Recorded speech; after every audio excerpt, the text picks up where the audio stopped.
America. I came up with a new game when I was working today, sort of kicking it around in my mind, and I need your input. I was either going to name it Riskopoly or Illuminati. And Riskopoly or Illuminati is sort of a cross blend between the Depression days of Monopoly and the game of Risk. So I had to sort of think this thing all the way through. The first thing I did was realize that great powers need money, so of course the game will come complete with a printer, and you can print all the money that your nation needs. You can print all the notes that you want. You're going to need let's see, a corporate shell for hiding investments. That's your top drawer items. A handgun for assassination attempts. You've got to be able to protect yourself in a world of new worlds. Controlled media. Take control of all the national TVs of the country which you rule. You'll have to have your own intelligence agency, which is, however you think the game's going to be played by you and against your opponent. There are some objectives. You can make allies. You can broker treaties. You can embargo or trade or take hostages and negotiate. The objective of the game is total world domination. You're allowed to have a few tanks. You're given all the tanks that you want because, of course, you get fiat money, cannons, and of course, for everyone else, you get infinite numbers of troops in every country that, of course, you dominate. You get to go in and convince them that your way is the only way. And the ultimate goal is going to be, total world domination. Just the absolute takeover of the entire nation. Now, this is the goal, isn't it? I think Illuminati would be a great name for this game.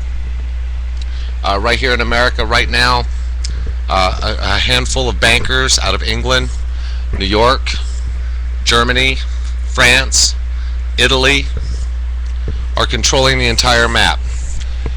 People are starving to death in South African nations, South American nations, Central American nations, all over the world. There's been outrage, and this is part of the Illuminati game, and we're all playing very well. We've all been suckered into the game. So I decided to turn it into a board game, and this isn't quite the map that I would like to use, but the good news about it is you get to play it any way you want. You get your allies of your basic number of members from ally countries, and all of you get to lie to your people. But the better news is that the people get to play a role too. After the game goes on for, say, 100 years, suddenly people get to pop up out of nowhere and start thinking different thoughts other than the game, so they can create their own forces. And of course, when they enter the game, they get their own fiat currency, they get their own troops, they get their own hidden investment abilities, they get to change the hat to anyone they want to be, just like the Shah of Iran did. He got to change his hat any way he wanted. He got to be anyone he wanted to be.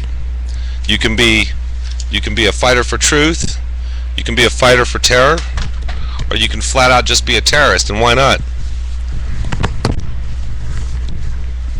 Isn't it great? Now the cool thing is when you're done doing all this, someone gets to win the hat. Someone gets to win the hat. The one who dominates and everyone agrees is in charge gets to wear that final hat. And everybody has to answer to him, because he is just absolutely the premier, the president, the ruler, the monarch. Any title you want to give yourself, it's your game and you want it. Fair and square. However you cheated, you won fair and square. American food prices right now, and the world's at war. People are pouring out into the streets in third world nations, and I sort of envy them. I'd like to see Americans take the same path and start pushing back a little bit, but most of you don't like playing the game, even though you know you're already in it. So yeah, America, cut up those credit cards or don't. Get plenty of silver and gold or don't. Because like I said, this game comes complete with its own printer and an unlimited stack of paper, and as long as they're willing to print that money and steal it from you, it's a bigger game than you realize. I'm going to leave a link for you right over here for Lindsey Williams. Again, it's another speech that he gave that parallels exactly what's going on. He's going to talk about farmland, food, oil, power manipulation, the people that he's talked to. If you don't find it in my favorites off my channel, then you'll be able to find him right here on this video. So yeah, good luck, America. I'll see you guys.